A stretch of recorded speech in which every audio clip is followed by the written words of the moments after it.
And welcome back to the Livingston Parish News Weekly Show, a podcast brought to you by the Livingston Parish News. My name is McHugh David, publisher and editor of the news, and this is From the Cheap Seats. It's where we talk about all things sports and athletics going on in and around Livingston Parish. And I'm joined by the man, myth, legend this morning. We're going to let him introduce himself. Go ahead, sir. Man, I don't know about all that. This is Rob DeArmond. I'm a sports editor here at the Livingston Parish News.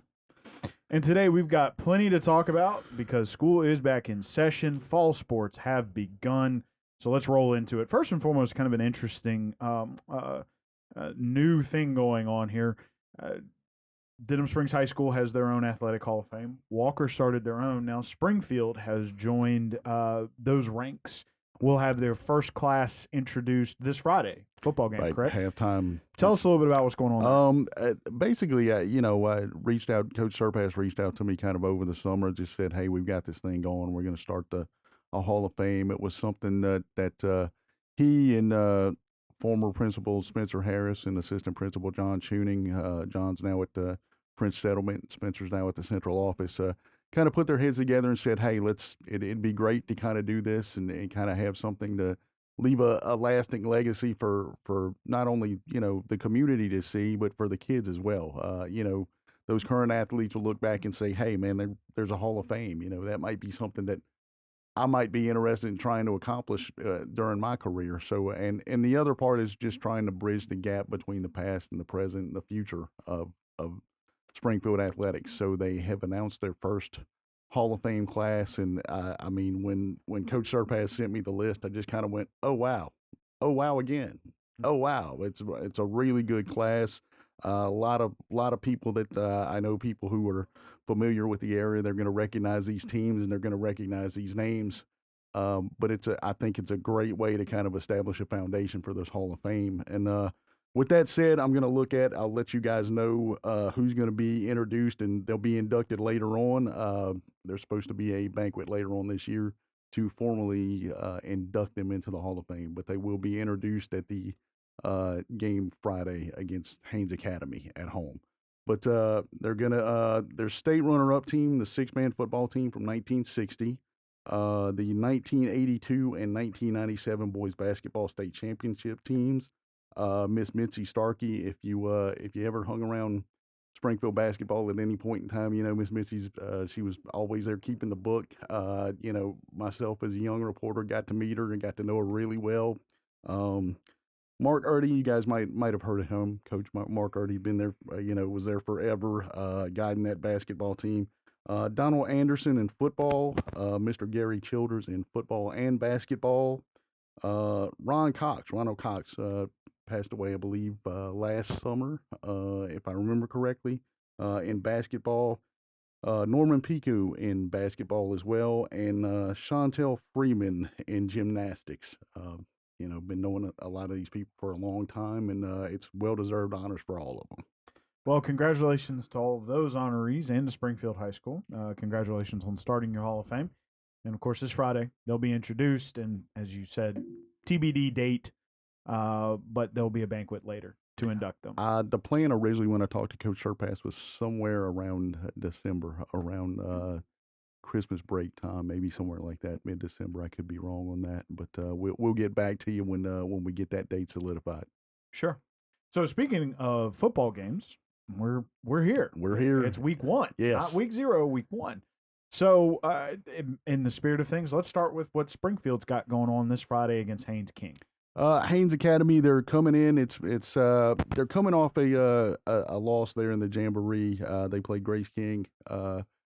Had a couple. Some things went well for them. Some things didn't. Had a couple of turnovers. One of them turned a fumble into points and had a pick six at one point. So Coach Surpass said that's one of the things. Those turnovers, they have to stay away from those turnovers, and at the same time, he'd like to be able to create some as well. They weren't able to do that in that Jamboree contest. The thing about Haynes Academy, he said that they're kind of old school. They'll come at you in a kind of a double tight look with a T, which he said, and they do it well. So those are things that it's a lot of misdirection and things like that. So The guys are going to have to stay on their toes and know what's happening. And it's one of those things where if you don't see it and you're not prepared for it, it can really cause you some problems. So that's the main thing heading into this game for them. So reduce the turnovers and make sure kind of keep your head on a swivel. Correct. Let's stay over there. Let's go north and talk about what Albany's got going on for week 1.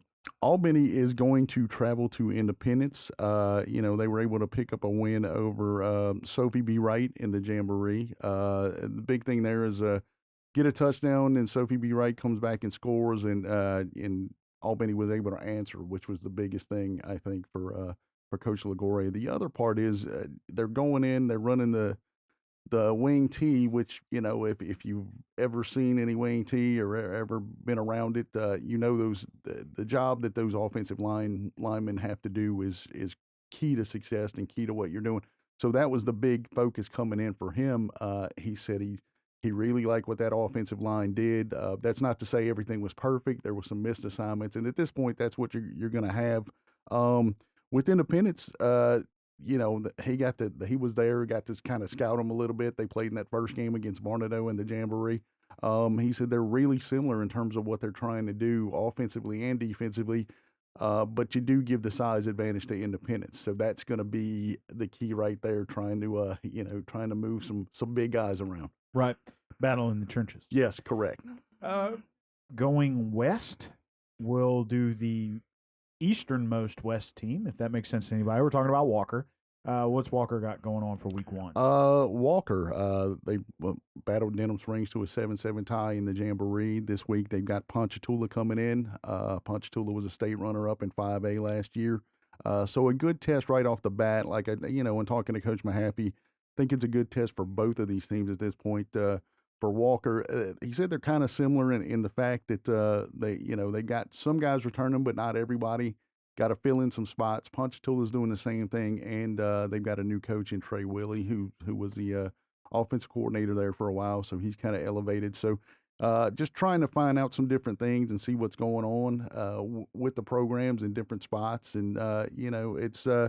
I think for Coach Mahaffey, he said that the biggest thing on both sides of the ball was just finding some consistency. They went down and scored on their first drive against Denim, but after that, it was just trying to put things together. Had a turnover turned into a touchdown for Denim, and then later on they get an interception, and they've got a shot with 1 second left from the 3 to put one in there in the end zone, and incomplete pass on the last play of the game. So you wind up 7-7. But it was you look at both teams and lots of potential, but you know what coaches will say about potential, that doesn't get you anything right now. Right. You gotta translate that into success.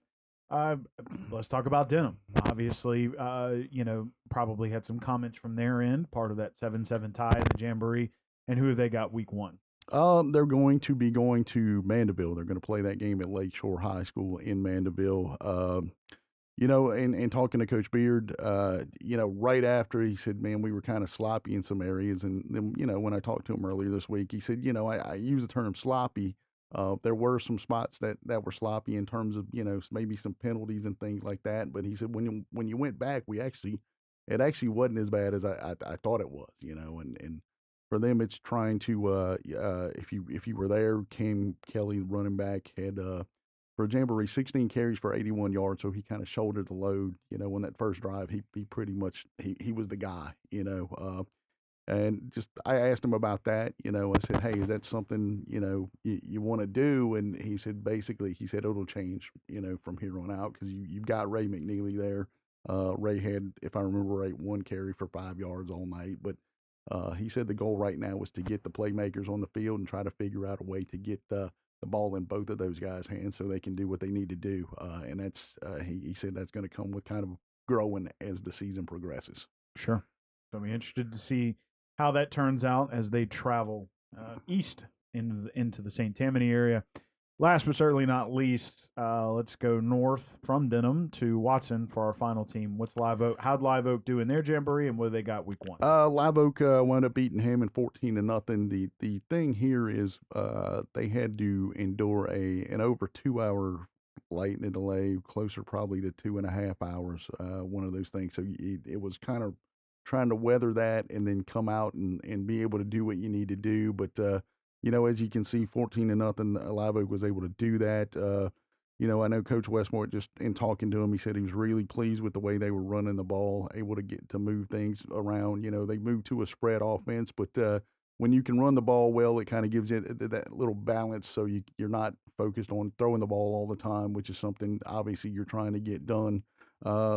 When he looks at Bel Air, he just, he was saying that they're just really active and they've really improved as a program. So he said it's going to be a test right off the bat. And then I asked him, it sounds kind of strange, but I think everybody's in this boat. It's, how big is it to get a win the first week, and especially with them, they've made some changes on both sides of the ball. So, he said it's used not only in that buy-in factor and getting the kids to stay, bought into what they're doing, because he said that hasn't been a problem, but it just for the confidence there. The other part is, I think in talking to every one of these coaches, it's not so much, you don't really focus on district titles anymore. It's trying to get those PowerPoints and, trying to get as many as you can, as quickly as you can. And that is imperative at this point, even in the first week, because like they said, I was talking to Coach Ligori, he said, if you don't get the win, it's like you're playing catch up the rest of the year. Right. You got to start off on the right foot. Correct. So to wrap up the show for today, we're going to talk about, I don't know if there's much to talk about just yet, just that we know that maybe this Saturday cross country starts. I kind of glanced at the schedules. I think the first meet is on Friday. There'll be I think there's a couple this weekend. We've also got volleyball going on. Swimming will be here. We're just we're in the thick of it, man. It's it has begun, and here we are. I can run off some volleyball scores from yesterday just to give you. Walker defeated Doyle in 3. Episcopal got a win over Live Oak. Denim Springs defeated Ascension Christian, and Springfield got a win over Pearl River. I think David and I are going to be out at Denim Springs and Doyle. They're going to be playing at Doyle this evening. I think that's where we're headed this evening. So that'll be my first volleyball match of the year. So looking forward to that. So be on the lookout for those photos and that write-up later on our website, or you can follow us on Facebook and Twitter. You can find regular updates on anything Rob's covering on Twitter. You can find that as those games progress. So thank him and David for going out to cover that. Of course, Doyle, as we discussed last week, giving varsity a shot this year. Yeah, didn't do bad against Walker. And running off these scores, I've got them here is 25-21, 27-25, 25-15 in those 3 sets. So that looked like a really competitive match. Yeah, absolutely. Obviously, going over that 25-point total in that second match, making them sweat it. Those are the kind that you kind of get I just out of experience watching teams in the parish. You get used to those sometimes, and in those 5-setters as well. That's those ones where you go out and cover, and my wife is wondering where I'm at, and it's like we're going 5 sets. So we got an extra set out here, so it happens. I'll be home soon. It's okay, yeah. So I want to thank this gentleman for taking his time this morning. Of course, he'll be covering Doyle and Denim volleyball this evening. If you'll reintroduce yourself, sir, as we head on out. Hey, this is Rob DeArmond, sports editor with the Livingston Parish News. And my name is McHugh David, publisher and editor of the news. This is From the Cheap Seats. It's where we talk about what's going on in the sports and athletic world in and around Livingston Parish. Please remember the news is on Facebook, Twitter, LinkedIn, Instagram, and YouTube. We are once a week in print on Thursdays at $7 a month to get that in your mailbox. We're also online, www.livingstonparishnews.com. One last time, we appreciate you joining us, and we'll see you next time.